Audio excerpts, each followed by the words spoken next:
अस्सलाम वालेकुम, मैं हूं आबिद दंदलीब। नाज़रीन, सुप्रीम कोर्ट में समाअत जब ख़त्म हुई वक्फे के बाद जब नया बेंच आया तो नए बेंच ने आते साथ ही कुछ बहुत सख्त रिमार्क्स दिए। एक तो उमर अता बंदयाल साहब ने आज जो हुकूमती चाल थी उसको नाकाम बनाया और पसपा किए, और उन्होंने जो अपना माइंड था आज वो डिस्क्लोज़ कर दिया सिविलियन के फ़ौजी अदालतों के अंदर ट्रायल के हवाले से। बहुत ही इंपॉर्टेंट समाअत थी, अभी ख़त्म हुई है समाअत। इस समाअत में दो तीन चीज़ें तो सेट हो गई हैं। एक तो जो हुकूमत ने आज एक जज साहब के ऊपर एतराज़ किया, हुकूमत की जो चाल समझ आई वो ये थी कि हुकूमत ईद से पहले नहीं चाहती थी कि जस्टिस बंदयाल इसका फ़ैसला करें, लेकिन जस्टिस बंदयाल ने ये वाज़े कर दिया कि उनके पास वक्त कम है, वो ईद से पहले इसका फ़ैसला करने जा रहे हैं। एक तो ये जो उन्होंने एकदम जो दूसरा बेंच बनाया, और जो बेंच भी वही बना कि जिसने अब दलाइल को दोबारा नहीं सुनना बल्कि वहीं से बात कंटिन्यू होगी।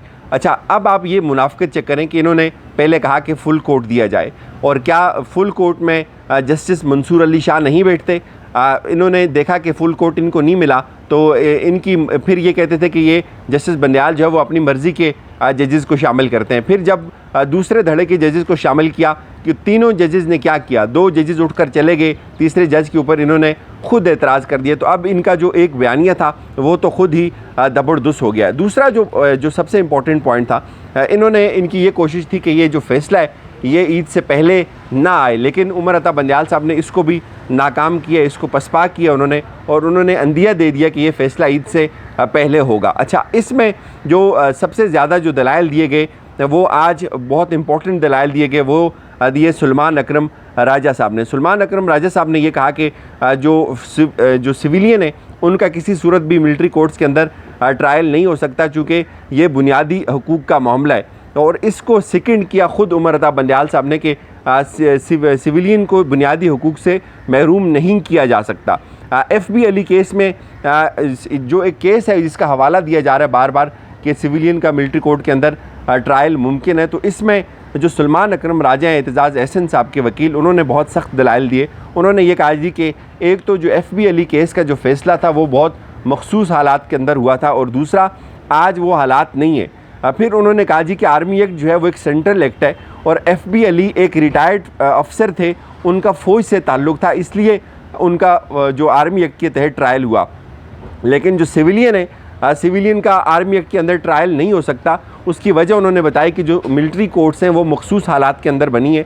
आर्मी एक्ट आर्मी के अंदर डिसिप्लिन को मेंटेन रखने के लिए बनाया गया था। आर्मी एक्ट का ताल्लुक सिर्फ आर्मी पर्सनल्स के साथ है, और आर्मी एक्ट में जो ऑफिसर्स होते हैं उनकी ड्यूटीज़ और डिसिप्लिन को मेंटेन रखने के लिए आर्मी एक्ट जो है वो इन्वोक किया जाता है। फिर उन्होंने कहा जी कि मिलिट्री कोर्ट जो हैं वो कोई आइनी अदालतें नहीं होती हैं, और FB अली में जैसे मखसूस हालात में फ़ैसला किया गया, आप उस तरह के मखसूस हालात पाकिस्तान के अंदर नहीं है। फिर उन्होंने कहा कि जो आर्मी एक्ट है इसमें ऑफिसर्स आते हैं, इसमें कमीशन अफसरान आते हैं, और ये जो ब्रांच इस जो मुलज़िमों का ट्रायल करती है वो हुकूमत की एग्जेक्टिव ब्रांच होती है, उसको जुडिशल पावर कन्फर्ड नहीं की जा सकती।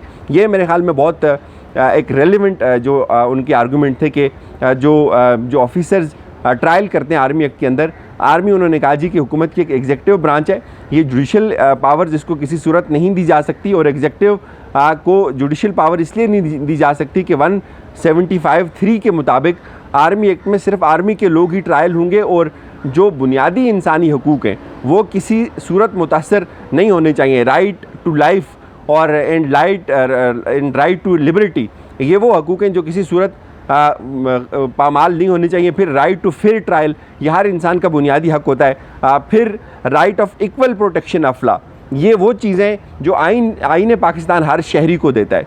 और फिर इस पर जस्टिस एजाजुल अहसन साहब ने एक सवाल किया कि आप सिर्फ सिविलियन तक क्यों महदूद है? आर्मी एक्ट के अंदर अगर फ़ौजी अफसरान का ट्रायल होता है तो भी वो इन चीज़ों से अगर महरूम हो जाते हैं तो आपको उनको भी इंक्लूड करना चाहिए। तो इस पर उन्होंने कहा जी कि हमारा केस सिविलियन का ही है, तो हम इसीलिए सिविलियन की हद तक ही महदूद रहेंगे। फिर उन्होंने कहा जी कि आर्मी एक्ट में प्रोहिबिटेड का लफ्ज़ इस्तेमाल हुआ है, तो मैं बहुत वाज़े कर दूं कि जिस हाउस की बात की जा रही है वो आईन पाकिस्तान के अंदर प्रोहिबिटेड जगह नहीं है। फिर उन्होंने इस पे सवाल पूछा जस्टिस मुनीब अख्तर साहब ने कि अगर मुल्क के अंदर इमरजेंसी नाफिज हो जाए और बुनियादी इंसानी हकूक़ मुअत्तल हो जाएँ या कोई या मार्शल लॉ लग जाए तो क्या तो भी सिविलियन का जो कोर्ट मार्शल है वो नहीं होगा। तो इस पर उन्होंने कहा जी कि आर्टिकल 6 जो है ये बहुत वाज़ेह है कि किसी सूरत भी आर्टिकल जो बुनियादी इंसानी हुकूक हैं उनको पामाल नहीं किया जा सकता। फिर इस पर जैसे मुनीब अख्तर साहब ने पूछा तो हालत जंग में जो ट्रायल है वो किन कोर्ट्स के अंदर हो सकता है, तो उन्होंने कहा जी कि हालत जंग में भी ट्रायल जो है वो जो नॉर्मल कोर्ट्स हैं उनके अंदर होगा और नॉर्मल कोर्ट्स अपना काम जारी रखेंगी। फिर जैसे बनियाल साहब ने सवाल किया कि क्या यूएस की अदालतों में सिविल लोगों का मिलिट्री ट्रायल होता है, तो इस पर उन्होंने कहा जी कि मैं फ़ैसला दिखाऊँगा, यूएस की अदालतों में मिलिट्री कोर्ट में सिविलियन का ट्रायल नहीं होता। फिर उन्होंने कहा कि हम हालत जंग में नहीं है और कहा जाता है कि पूरी दुनिया में मिलिट्री कोर्ट्स हैं, लेकिन जो पूरी दुनिया में मिलिट्री कोर्ट्स हैं वो एक पर्पज़ के तहत बनी हुई हैं। या फिर उन्होंने ये भी बताया कि जंग हम हालत जंग में जब हूँ तो भी मखसूस हालात में सिविलियन का ट्रायल हो सकता है। एक, अगर किसी ने गद्दारी की हो, अगर किसी ने कोई राज लीक किया हो या मुल्क दुश्मन अनासर की मदद की हो, और बहुत सारी ऐसी सज़ाएँ भी हैं जो मिलिट्री कोर्ट्स ने दी और उनको कलअदम कर दिया गया।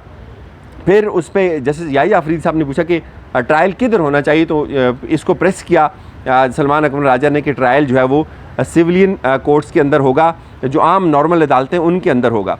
और हम क्या इसमें आप, फिर उन्होंने सवाल पूछा जैसे चीफ जस्टिस साहब से और तमाम बेंच के मेम्बरान साहब से कि क्या आपको लगता है कि आप जो हमारी नॉर्मल अदालतें वो इंसाफ नहीं कर रही, पूरी दुनिया में क्या तासर जाएगा कि हमारा जुडिशल सिस्टम बैठ गया है और एक ऑफिसर जो है वो ट्रायल करता है लोगों का और हम सिर्फ सिविलियन को ही क्यों इसमें शामिल करना चाहते हैं। जैसे आशा मलिक ने ये पूछा तो उन्होंने कहा जी कि देखिए आर्मी एक्ट में बहुत सारे जो अफसरान हैं उनको उनकी ड्यूटी के, उनके नज़्म व ज़ब्त के मेंटेन करने के लिए आर्मी एक्ट उनके ऊपर लागू होता है और वो रहना चाहिए, लेकिन जो सिविलियन है उनका ट्रायल सिविल कोर्ट्स के अंदर, नॉर्मल अदालतों के अंदर होना चाहिए।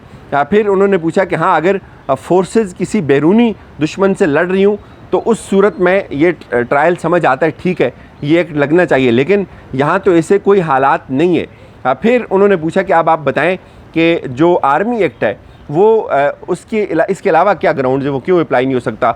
उन्होंने कहा जी कि 175(3) जो बुनियादी इंसानी हुकूक का मामला है और इसके अलावा क्वेश्चन ऑफ लीगल कम्पिटेंस है। क्वेश्चन ऑफ लीगल कम्पिटेंस के मुताबिक 175(3) आर्टिकल 4 आर्टिकल 10 जो है वो इस चीज़ को मेक श्योर करता है कि तमाम जो लोग हैं उनके बुनियादी इंसानी हुकूक किसी सूरत पामाल नहीं होने चाहिए। तो एक तो ये जो समात है ये इसके बाद अभी वक्फ़ा हुआ है, उसके बाद कुछ 5 या 10 मिनट जो दलाइल हैं वो सलमान अकबर अपने जारी रखेंगे और उसके बाद फिर इमरान खान साहब जो रिस्पोंडेंट हैं उनके वकील हैं वो अपने दलाइल देंगे और उसके बाद फिर अटॉर्नी जनरल रोस्टम के ऊपर आएंगे, वो दलाइल देंगे। तो एक चीज़ तो अदालत ने वाज़े कर दी कि अदालत इस केस को मज़ीद ताख़ीर का शिकार नहीं करना चाहती। अदालत इस केस के अंदर बहुत जल्द जो है वो फ़ैसला देना चाहती है और जो हुकूमत का एक मंसूबा था कि ये मामला ईद के बाद तक चला जाए वो आज बुरी तरह से नाकाम हो गया और हुकूमत ने जजेस को मुतनाज़ा बना के मेरे ख्याल में आज हिस्ट्री का सबसे बड़ा ब्लंडर किया है, लेकिन उसको इनकाउंटर किया जस्टिस बनियाल ने। उन्होंने फौरी वही बेंच दोबारा आया और उन्होंने अब इस केस को चलाना शुरू कर दिया। तो हुकूमत जो ये सोच रही थी कि ये केस अब शायद ईद के बाद तक चला जाएगा, तो ऐसा कुछ भी नहीं हो रहा है। इजाज़त दीजिए, अपना ख्याल रखिएगा, खुदा हाफिज़।